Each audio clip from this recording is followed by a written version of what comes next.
welcome back to my complete Blu-ray collection overview series 2015. This is cycle number 16 and it is pure and simple Amaray cases, just bog standard Blu-ray releases. And before we get any further, we're going to have a look at some of those I have over in Norway. Here we are in Norway, across the pond, and let's just get right into this. I got a handful of Amaray cases here and I'll show you these obviously, and then we'll continue on with the rest of the remainder of the video. First up, in no particular order, we have 2000 Days on Earth, Nick Cave. I haven't seen this yet, and there's probably a person out there who might see this and think, why haven't you seen this yet? And I just haven't yet. It's just one of those things, but I will get to it, and I'm very interested in it. It sounds very intriguing. Next up, we have a 3D Blu-ray. I guess I could do a separate video on my 3D Blu-rays, but I don't have that many. Maybe just a handful, really. I'm not really an enthusiast either. So anyway, Gravity 3D. Awesome film, really deserved kind of the awards that it got, and you know, when I first saw this in the cinema, I was just like, they just filmed that in space. They did that for real, you know. I mean, it was so convincing. And when you watch all the special features on this Blu-ray, which I have, there's like over 3 hours of documentaries. The veil is definitely pulled back, you know, in terms of how they did it and stuff. But a crazy amount of effort went into this movie, and I think you know, they pulled it off. It's essentially a B movie in space, but on a grand blockbuster scale, with A-list actors, and I just think it's a fantastic film. Really, really great. Next up, we have a 2014 film. Feels very light. I guess it's a recyclable case. It is a US release. I really wish I had the slipcover for this because it's from one of my favorite directors, but I've yet to find a slipcover for it. Like, even just to buy on eBay. To buy on eBay. I've never found one to buy on eBay, so you know, I'm still hunting for it. So if anyone is selling it, let me know. But I'm looking for the slipcover for the Grand Budapest Hotel, which is a fantastic Blu-ray just for the film itself. It looks gorgeous on Blu-ray, just incredible. Great film. Saw it when it came out in Rochester, New York, which you can check in my Yes, the Trip of a Lifetime series when I went to see it with fellow YouTuber Robbie Webster for the first time. But brilliant, brilliant film. Absolutely love it. And there's a couple of good special features on there, but for the most part, you know, they're light, really, as most. Well, not most. I mean, when Wes Anderson's film gets a Criterion release, there's tons of extras, but for basic kind of studio releases, his films get next to nothing in terms of extras. But there's a couple of good featurettes on there. I've done a full Blu-ray review of this if you want to check it out. But yeah, great film. Really enjoyed it. This one I haven't opened. You may recognize it from my 24-hour movie marathon 4 video. Still unopened. Bloodsport and Time Cop, Jean-Claude Van Damme. Next we have a couple of films from my favourite actor.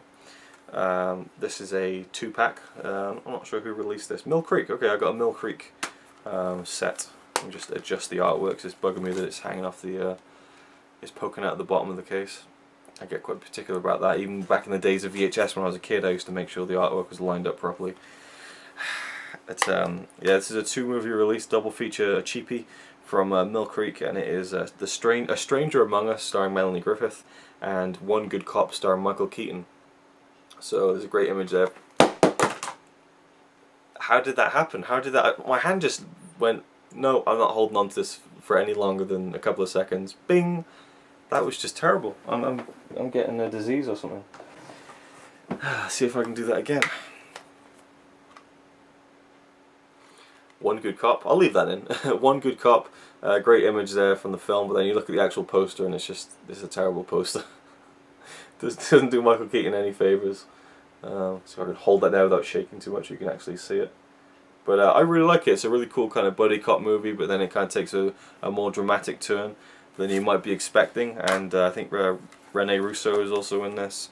I quite like her in some 90s movies, particularly Get Shorty. But I guess she was in something recently as well. Nightcrawler, she was good in that. But yeah, I just really liked it, and Michael Keaton was great in it, and nothing spectacular, but just a good film. I enjoyed it. And again, another cheap plug, but I have watched and reviewed all of his movies up until 2013, so you can check out Michael Keaton Month, where I went through his whole filmography. And this is another one, which I was surprised to get on Blu-ray so cheaply. It's a Scandinavian release, and it is The Merry Gentleman. And he actually directed this film, his directorial debut, and to date his only film that he's directed. Brilliant film. He stars in it as well as an assassin. I think the Scottish actress Kelly MacDonald maybe is in this. I'll find out. Yeah, Kelly MacDonald is in this, and she's great. And yeah, he plays an assassin, and it's just a really cool, different kind of drama. I definitely recommend you just check it out. I won't tell you anything more about the film. Really, really great. Next, I have one of my favourite films, probably my top 50 favourite films of all time. I just adore every minute of it. It's just such a great film. It's You Got Mail, and I am not an aficionado, but I am an enthusiast of romantic comedies. If a romantic comedy is done well, I'm all over it. You know, sign me up for that shit. I love just fun, kind of warm, fuzzy romantic comedies. There's a lot of great ones out there, and this one is my absolute favourite. I just think Tom Hanks and Meg Ryan's chemistry is fantastic. It's almost like the film Sleepless in Seattle. My mixing of words is all over the place. I think I'm getting a brain disease. I'm dropping things. Oh, you know, I'm dropping things and slurring my words. You know, you'd think I was drunk. I'm not drunk. Yeah, what was I going to say? Yeah, it's Sleepless in Seattle, you know, that film where they kind of have, you know, this great, you know, love story, but they don't even meet for, like, you know, the whole film, you know, spoilers, but I mean, you know, they only share a scene for about a minute in the film, where here you get to see them interacting loads, and it's brilliant. And yeah, it may be a bit antiquated with the kind of the email and stuff, but no, I guess actually it kind of ties into how a lot of relationships have started today. You know, online dating is a huge thing, and this was kind of the beginning of that in the very early days of the internet. But it's much more than that to me, because they're not just people who just type to each other. They kind of they know each other in real life. They just don't know who the other person is, and just it's a brilliant film. I went to many of the locations in New York. I went to the cafe where they meet. I went to the end of the film. You know, their final moment in the film. Went to there. I went to her apartment building. All sorts of stuff, and a lot of that is still to come in my trip video series. But yeah, this is the US Blu-ray, which has a bonus DVD, The Shop Around the Corner. I wish it was a Blu-ray, but still cool nonetheless. And yeah, it took us ages to find this. Eventually, just ordered it from Amazon. And then finally, I have two Arrow video releases.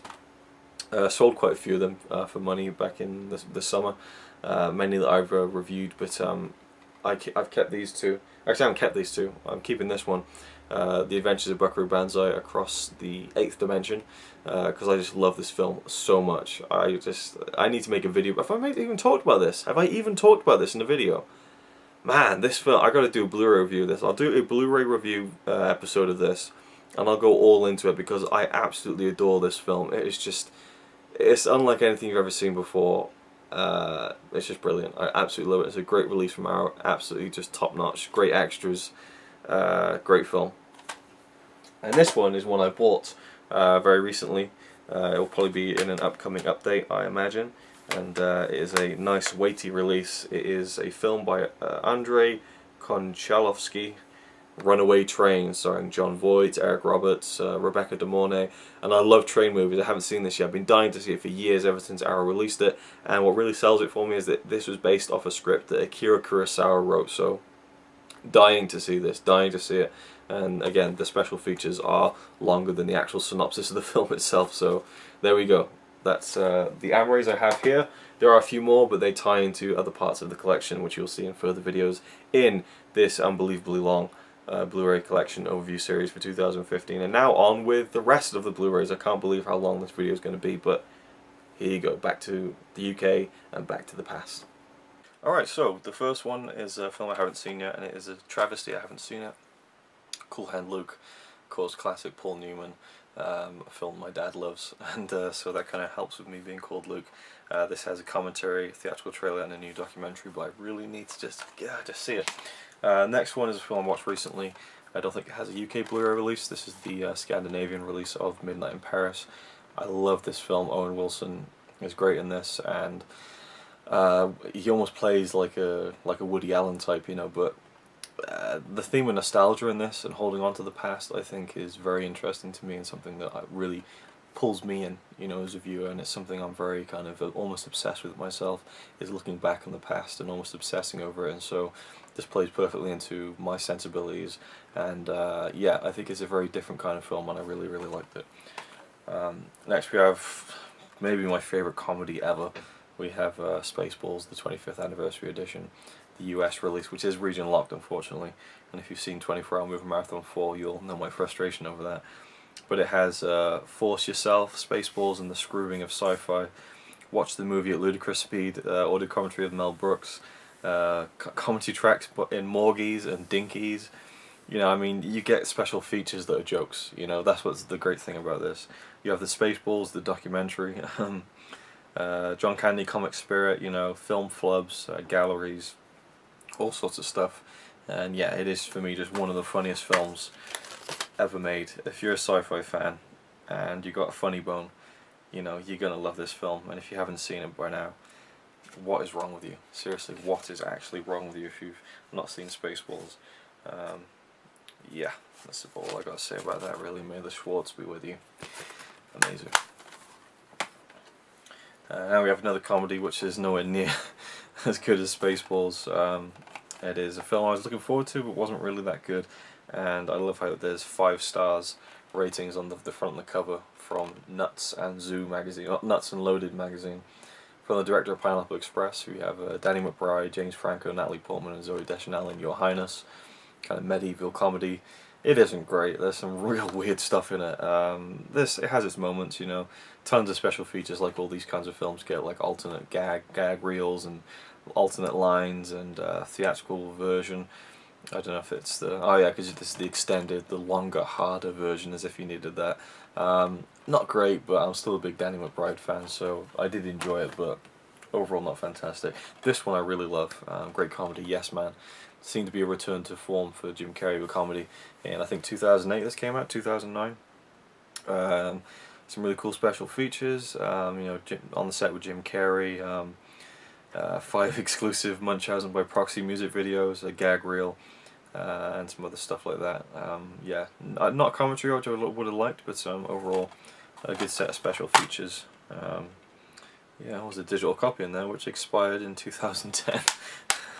Yeah, I really enjoyed this. I thought Jim Carrey was great in this. He had great chemistry with Zooey Deschanel. Yeah, it's a real fun film.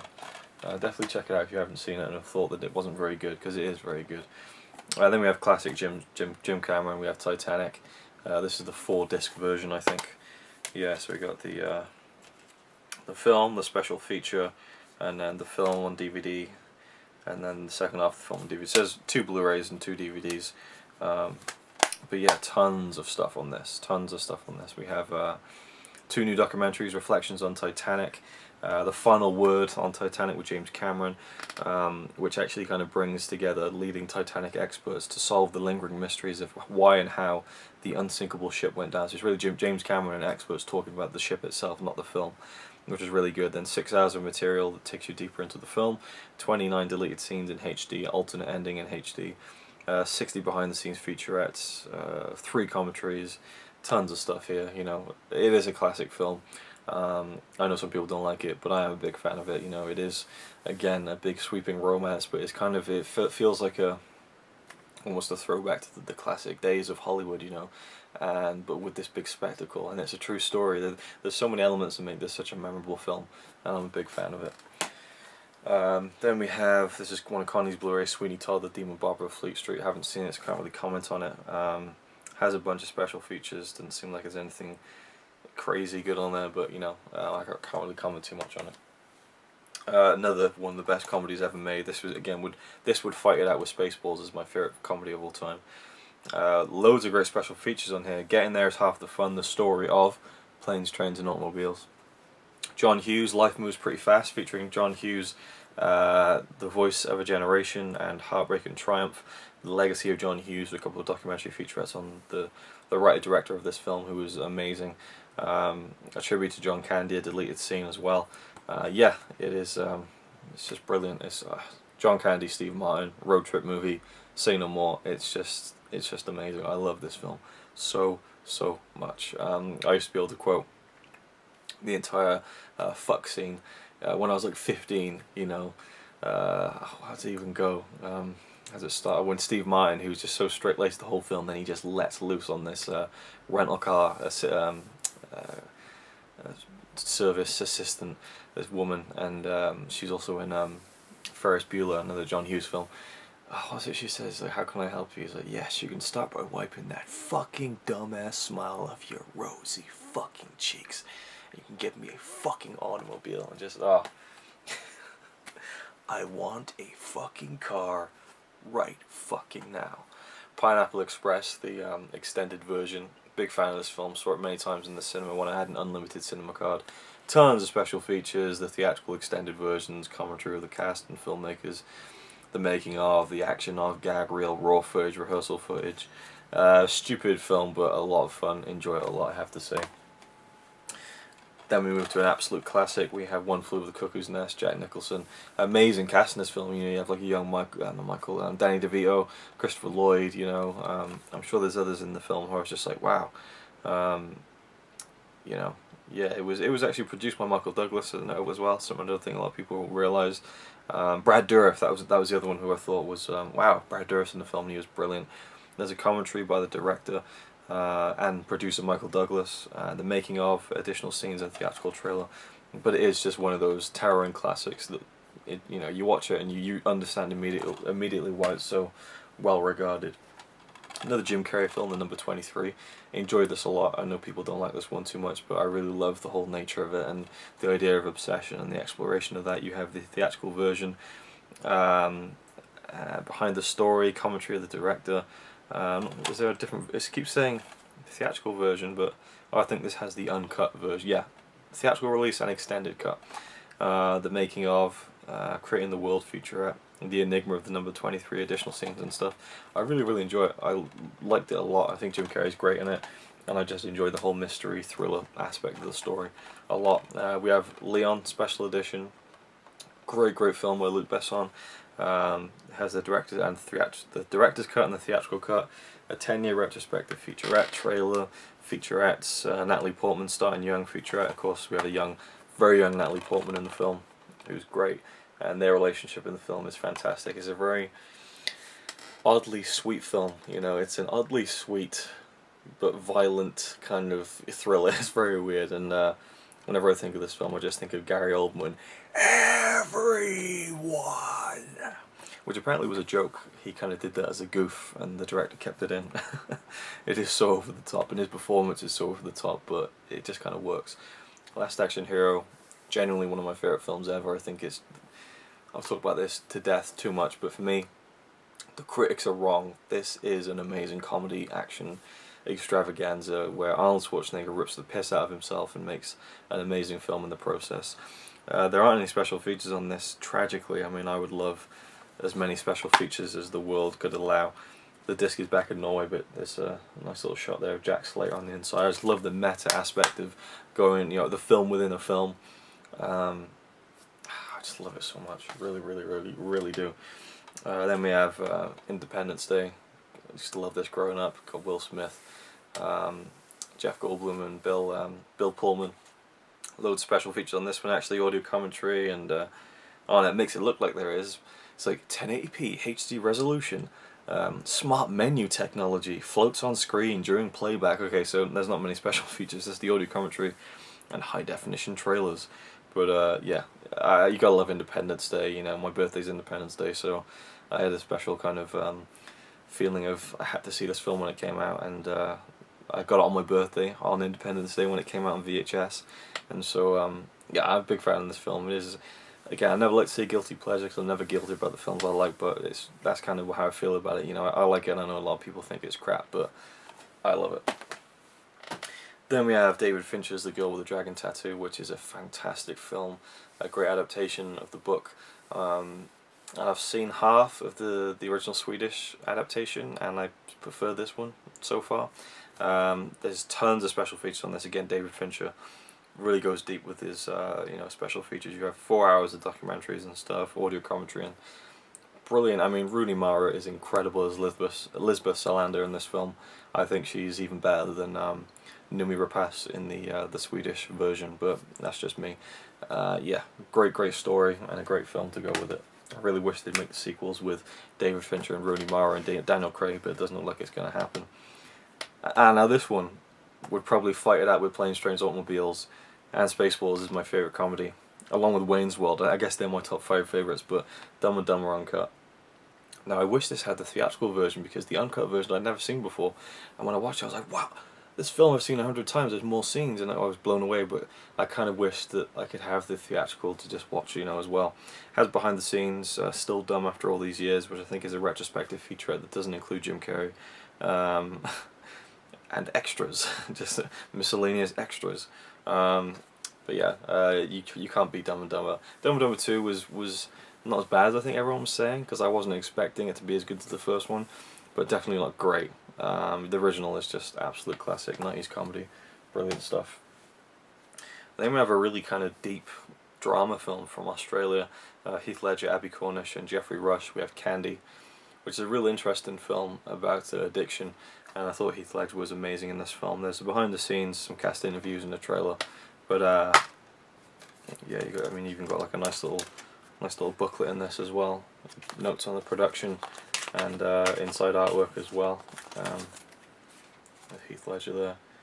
Fantastic film. I really did love this, and there's parts of it that almost plays out like a Joker prequel, just seeing him whacked out on heroin and stuff, and his hair's kind of the similar length as the Joker, so it's an interesting little thing there for Batman fans, but nonetheless a great drama film. I again would highly recommend if you haven't seen it.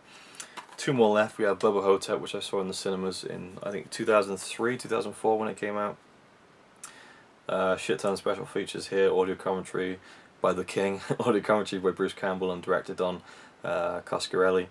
The making of, tons of featurettes, UK premiere, Q&A, interview with Bruce. And now this is a really cool film starring Bruce Campbell and Ozzie Davis. If you don't know what this film's about, it's basically Bruce Campbell as Elvis living in a retirement home in Texas, I believe, and he's still alive after all these years. And there's a black guy in the retirement home who thinks he's JFK, and his skin's been dyed black, and they have to take down an ancient mummy who sucks the souls out of old people's assholes. Yeah, it's awesome. And then finally we have one of my favourite comedies of the 2000s, I think, the 40-year-old Virgin, starring Steve Carell. I think this kind of launched him into the more mainstream stuff. Tons of special features, featured commentaries, loads of deleted scenes and alternate lines and things like that. I feel like watching this actually. I feel like checking this out again. I might take this Blu-ray back with me to Norway, but yeah, I really enjoyed this film. So there you go. That is all the Amaray cases, and now we're pretty much done with the main bulk of the collection. Now we're moving on to more kind of more specific stuff. So yeah, stay tuned for more of that, and thank you for watching.